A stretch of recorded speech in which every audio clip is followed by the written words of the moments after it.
तो होंगे, कयास तो होंगे बुद्ध को लेकर जिन्होंने पहली बार बुद्ध के विषय में सुना। जिन लोगों ने आपको सुनाया था वो बुद्ध के विषय में ठीक से पढ़कर नहीं आए। जिन लोगों के मुंह से आपने बुद्ध के विषय में सुना उन लोगों ने गहरे में विचार नहीं किया और बुद्ध की पृष्ठभूमि नकारात्मक खड़ी कर दी।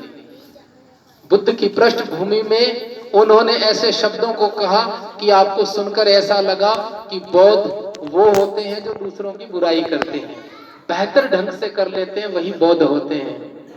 ऐसा आपने विचार बना लिया। आपका विचार सही भी था, क्योंकि जैसी सूचनाएं आपको मिली आपका कंक्लूजन तो वैसा ही होना था।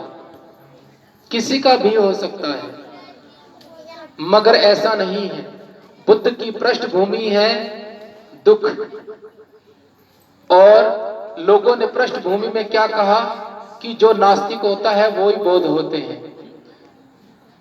फिर कहा कि जो आस्तिक होते हैं वो बौद्ध नहीं होते। माने बुद्ध की पृष्ठभूमि में बैकग्राउंड में आस्तिकता और नास्तिकता का रंग भर दिया, आस्तिक और नास्तिक की चर्चा खड़ी कर दी, जबकि बुद्ध का इस विषय से कोई लेना देना नहीं है। कोई नास्तिक है तो भी कोई फर्क नहीं पड़ता और कोई आस्तिक है तो भी कोई फर्क नहीं पड़ता। ये लोग दोनों ही एक जैसे हैं। असल में नास्तिकता आस्तिकता के विरोध में की गई चर्चा है और आस्तिकता नास्तिकता के विरोध में की गई चर्चा है। नास्तिक वो लोग हैं जो आस्तिक लोगों को हराना चाहते हैं बहस में, शास्त्रार्थ में, और आस्तिक वो लोग हैं जो नास्तिक लोगों को हराना चाहते हैं बहस में, शास्त्रार्थ में। दोनों एक दूसरे की हराने की होड़ में लगे हुए लोगों को आस्तिक नास्तिक कहते हैं। मगर बुद्ध की पृष्ठभूमि यह नहीं है। इस चर्चा को कहकर बुद्ध को नहीं कह सकते हम। तो फिर बुद्ध की पृष्ठभूमि क्या है? What type of background can be drawn as a background of the composition of Buddha? And how to draw? Buddha कहते हैं पृष्ठभूमि के रूप में कि दुख है। इस बात से इनकार नहीं किया जा सकता कि इस संसार में दुख नहीं है, दुख है। दुख का कारण है, कारण का निवारण है और निवारण का मार्ग है। मार्ग है आर्य अष्टांगिक मार्ग। जब बुद्ध कहते हैं कि दुख है तो क्या बुद्ध के ये कहने से पहले लोग दुखी नहीं होते थे? क्या दुख के विषय में लोग चर्चा नहीं करते थे? क्या लोग दुख से चीखते चिल्लाते नहीं थे? ऐसा नहीं है, लोग दुखी भी होते थे, दुख से चीखते चिल्लाते भी थे। तो फिर बुद्ध ने नई बात क्या कही? बुद्ध ने नई बात कही कि दुख उत्पन्न कहाँ होता है। भौतिकी जगत में भौतिकी रूप लिए हुए, आकार प्रकार लिए हुए दुख कहीं नहीं है। दुख हमारे सोचने के ढंग में है। दुख चित्त का स्वभाव है। दुख और सुख एक ही सिक्के के दो पहलू हैं। दुख सुख की पृष्ठभूमि तैयार करता है, दुख सुख की पृष्ठभूमि तैयार करता है और सुख दुख की पृष्ठभूमि तैयार करता है। बिना किसी एक को कहे दूसरे को कह पाना मुश्किल है। बुद्ध ने कहा दुख चित्त का स्वभाव है और आपके चित्त में जो संस्कार उत्पन्न होता है, जो आप रिएक्ट करते हो, जो आप प्रतिक्रियाएं देते हो, वही दुख है। गहरे में जानकर ध्यान करना है, सांस का आलंबन लेकर के कमर सीधी करके बैठना है और सांस को आते जाते देखना है। यह अभ्यास बार बार करना है। फिर उसके बाद काया में आने वाली संवेदनाओं को देखकर काया का आलंबन लेकर के अपने चित्त को समाहित करना है, एकाग्र करना है। इसकी अवस्थाएं मात्राएं भिन्न भिन्न हो सकती हैं।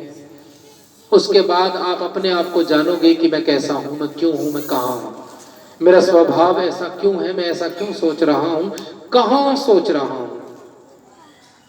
फिर आप ध्यान की चौथी अवस्था में जाकर के नेव संज्ञान संज्ञायतन आकाशानंत्यायतन भूमि को प्राप्त होते हो और आप चित्त को साधना शुरू करते हो। सबसे पहले आप अपने आप पे पहरेदारी करते हो और अपने आप को बेहतर पाते हो।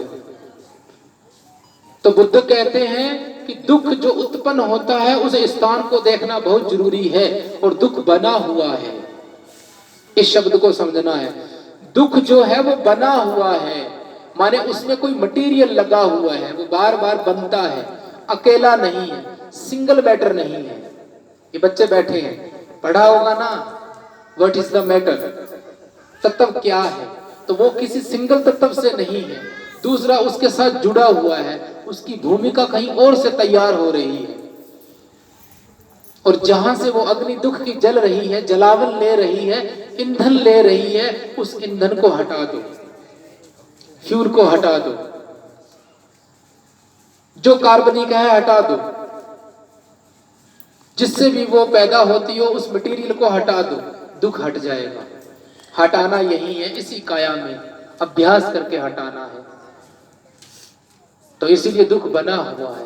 बुद्ध कहते हैं जो बना हुआ है उसी को तोड़ा जा सकता है। अगला शब्द, पहला दुख बना हुआ है और जो बना हुआ है वही तोड़े जाने के स्वभाव में है। यह खोज बुद्ध की थी, सबसे यूनिक। अगर बुद्ध ने कहा कि दुख है तो इसमें नई बात क्या है? अगर बुद्ध ने कहा कि दुख है तो इसमें नई बात क्या है? कोई नई बात नहीं है, ये घिसी पिटी है। ये घिसी पिटी ही थी जब तक बुद्ध ने ये नहीं कहा कि दुख कहाँ है, ये नई बात थी। फिर कहा उस दुख को हटाया कैसे जा सकता है, यह नई बात थी। फिर कहा कि उस दुख को हटाने का मार्ग क्या है, यह सबसे बड़ी बात थी और सबसे महत्वपूर्ण बात थी आर्य अष्टांगिक मार्ग। उससे भी बेहतर युक्ति थी ध्यान, आनापान और विपश्यना। क्योंकि मेरे यूं बोलने से प्रेरित तो हो जाओगे आप, मोटिवेट तो हो जाओगे, मगर आधे घंटे बाद, कल या परसों, महीने बाद करोगे क्या? होमवर्क क्या है? बुद्ध के विषय में होमवर्क है। होमवर्क ऐसा नहीं करना है आपको, ये तो प्रतीक प्रेरणा के लिए रखते हैं हम। इसके आगे खीर रखोगे नहीं खाएंगे, बाबा साहब तो बिल्कुल नहीं खाएंगे, इनको तो जाने से पहले शुगर थी तो कैसे खाएंगे। बुद्ध ने एक बार खाई थी, बुद्ध हो गए सिद्धार्थ से, अब ये मूर्तियां खीर नहीं खाने वाली। इनके विषय में हमें जानना है। यह हमारे लिए प्रेरणा है, मोटिवेशन मिलता है हमारे चित्त को, यह प्रेरणा है, ये प्रेरणा है। मंगल मैत्री में गा रहे थे ना, पाला पोसा और बढ़ाया उस पिता का मंगल होए रे, सबका मंगल मेरा मंगल तेरा मंगल होए रे। जिस जननी ने जन्म दिया है उसका मंगल होए रे, सबका मंगल होए रे। यह प्रेरणा है, इस घर का रुतबा है, इस घर की पहचान है, उसके विचार हैं, उनके सिद्धांत हैं। आज इस आंगन में ये धम्म देशना हो रही है ना, ये प्रतीक रखे हैं, यह इनकी उपलब्धि है। इनके बहुत पहले जो शिक्षा, जो संस्कार इस आंगन में बोए गए, सुनिएगा, शब्द पकड़िएगा, इस आंगन में जिन संस्कारों की खेती की गई थी, जो बीज बोए गए थे ना, वो फल आज आपको दिखाई दे रहे हैं। यह है, ये महज तस्वीर नहीं है, ये रंग प्रेरणा के हैं। सब बच्चे प्रेरित हो रहे हैं। इस आंगन के ही नहीं, अड़ोस पड़ोस के गांव के बच्चे प्रेरित हो रहे हैं। मेरे साथ भी 2 बच्चे आए हैं, वो भी प्रेरित हो रहे हैं गांव से, वहां से चल करके। ये देशना जो भी सुनेगा वो भी प्रेरित हो रहा है। तो प्रेरणा की खेती इस आंगन में जो की गई थी, उसकी फसल बड़ी हो गई है और उसमें फल आ गया है। आज आप अपने पुरखों पे हमेशा मान करना, आप अपने बुजुर्गों पे हमेशा मान करना कि उन्होंने आपको अच्छी तालीम दी, अच्छी सीख दी, मैंने सुना है, आपने भी सुना है, कुछ गांव में मोहल्ले नौजवानों की वजह से बदनाम होते हैं और मोहल्लों की वजह से गांव बदनाम होते हैं। संभालिएगा, मेरी तारीफ कभी कभी ज्यादा हो जाती है और लोग ओवर एक्साइटेड हो जाते हैं, संभालना। लेकिन आपका गांव तो आपके गांव के नौजवानों की वजह से तारीफ पा रहा है, लोग तारीफ करते हैं आपके गांव की। ये आपके ही बड़े बुजुर्गों द्वारा बोई गई फसल है। आप अपने नौजवान बच्चों पे मान करें। मैं अपने शब्दों से आपको मान महसूस करवाता हूं, गौरव महसूस करवाता हूं, ये कह करके कि इस आंगन में आदर्शों की फसल बड़ी हो गई है। मत सूखने देना, वरना आधुनिकता की दौड़ में तनाव के सिवाय इस जीवन में कुछ नहीं रहेगा। इन आदर्शों की फसल में निराई गुड़ाई और पानी देने का काम समय समय पे होना चाहिए। तो मैं कह रहा था कि बुद्ध की पृष्ठभूमि आस्तिकता नास्तिकता नहीं है, किसी धर्म की निंदा करना भी नहीं है, दूसरे के पंथों की विचारों की निंदा करने कोई लोगों ने बुद्ध मान लिया, ऐसा नहीं। बुद्ध की पृष्ठभूमि है कि दुख है और समाधान ये है, दुख का ये कारण है, ऐसे हटाना है, ये मार्ग है, बस ये बुद्ध है। बुद्ध के विषय में प्रार्थनाओं के लिए कहीं कोई जगह नहीं है। प्रार्थनाओं की कोशिश व्यर्थ है। प्रार्थनाएं करते हुए हमें सदियां गुजर गई, अरसे गुजर गए, भिन्न भिन्न प्रकार के नए नए तरीके आगे प्रार्थना करके। आप टेलीविजन पे देख रहे हो, फोन में देख रहे हो, हर कोई अपनी अपनी सत्संग लेके डोल रहा है। हमारी सत्संग में आओ, मुक्ति हो जाएगी, ईश्वर के दर्शन हो जाएंगे, मुक्ति हो जाएगी, ईश्वर के दर्शन हो जाएंगे। पहले यूं बताओ भाई, आपके ईश्वर में फीचर क्या क्या है, फैसिलिटीज क्या क्या है जो उस सत्संग में ईश्वर में नहीं है? ये सवाल आप लोग नहीं करते। बुद्ध का विषय हट करके है, यहाँ ईश्वर की कोई चर्चा नहीं है, आत्मा परमात्मा की कोई चर्चा नहीं है। ये चर्चा बिना मुंह सिर की है। जितना मर्जी कर लो, ना आप जीतोगे ना आप हारोगे, मगर अभ्यास करोगे तो आप किसी बिंदु पे पहुंचोगे। अभ्यास अपने आप में करना है। आपके पास विवेक है, आप विवेक के धनी हैं।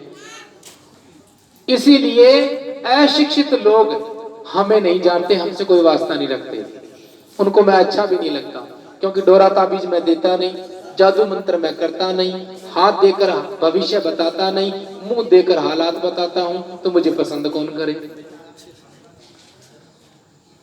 मुझे भोजन दान भी वही देते हैं भिक्षुओं को जो विवेकशील होते हैं, जो विवेक से जीना चाहते हैं, जो आदर्शों की खेती की पहरेदारी करते हैं। जो आदर्शों के बाग के माली है ना, वो तो मुझसे रूठ कर भी मेरे से राजी हो जाते हैं।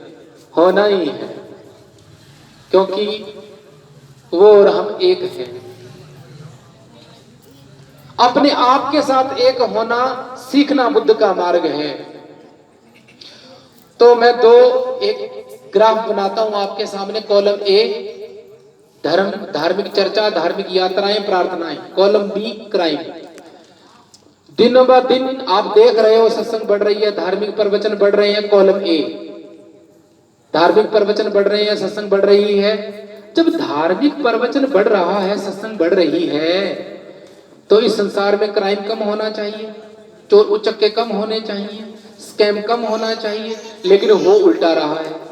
जैसे जैसे धार्मिक चर्चाएं भिन्न भिन्न प्रकार की बढ़ रही हैं, धार्मिक स्थान बन रहे हैं, भिन्न भिन्न प्रकार के उपदेशक टेलीविजन पे आ रहे हैं, वैसे वैसे क्राइम बढ़ रहा है। ये तो समानांतर गतियां होगी ना, ऐसा तो नहीं होना चाहिए था। होना यूं चाहिए था, जब सत्संग की मात्रा बढ़ती है, धार्मिक प्रवचन बढ़ता है, चाहे वो किसी भी प्रकार का हो संसार में, तो क्राइम कम होना चाहिए, कॉलम बी नीचे आना चाहिए। बच्चों गलत तो नहीं कह रहा, सही समझ में आ रही है ना बात? ये एकदम column B, the column of crime, ठीक है। डिडक्शन होना था उसमें तो, लेकिन वो तो इंक्रीज हो रहा है बराबर कॉलम ए के साथ। तो इसका मतलब हमने प्रार्थनाओं में धोखा खाया है, और धोखा ही हजारों साल तक खाया है और खा रहे हैं। मैं कहता हूं जिद ही छोड़ दो आप प्रार्थना करने की। और किसी को तर्क भी क्यों देते हो आप, क्यों हराने की कोशिश करते हो? वो आपसे रूठेगा, मत हराइए। आपको समझ में आता है ना, तो आप अभ्यास में लगे। जाने अनजाने में, जैसे आज मुझे कुछ सुनेंगे तो हो सकता है कल वो ज्ञान देना शुरू कर दे, सबसे पहले तो अपने दोस्त को ज्ञान देंगे, उसे चिढ़ाएंगे, नहीं करना, ये नहीं करना, आपको कभी नहीं करना। मैं भी नहीं कर रहा ना अभी, मैं कह रहा हूं कि बुद्ध क्या है, बुद्ध को कैसे कहे जा सकते हैं, बुद्ध की पृष्ठभूमि क्या है। बुद्ध की पृष्ठभूमि नास्तिकता, आस्तिकता, अन्य पंथों धर्मों की सिद्धांतों की निंदा नहीं है। बुद्ध की पृष्ठभूमि है दुख। बिना दुख कहे बुद्ध कहे नहीं जा सकते। लोग बुद्ध से दूर भी रहते थे, कुछ लोग भयभीत रहते थे, बोलो ये कैसा साधु है, कैसा सन्यासी है, कैसा बुद्ध है जो हमेशा दुख की ही बात करते हैं, दुख है दुख है, यहीं से बात शुरू कर देते हो। बुद्ध कहते हैं कि बिना दुख के मैं अपने मार्ग को कह नहीं सकता, क्योंकि मैंने दुख के निदान की तो खोज की है। इस जीवन में, इस काया में जीते दी दुखों से कैसे मुक्त होना है, यही तो मेरा मार्ग है। तो बिना दुख रूपी पृष्ठभूमि के, बिना, without background of grief, the Buddha can't be explained, नहीं कहे जा सकते। बुद्धा को एक्सप्लेन नहीं कर सकते हम बिना सफरिंग, बिना ग्रीफ के। तो इसीलिए बुद्ध की पृष्ठभूमि को ठीक कहना आना चाहिए। ऐसा आपने पहली बार सुना होगा। अब आता हूं मैं, परित्राण पाठ किसे कहते हैं। आज का जो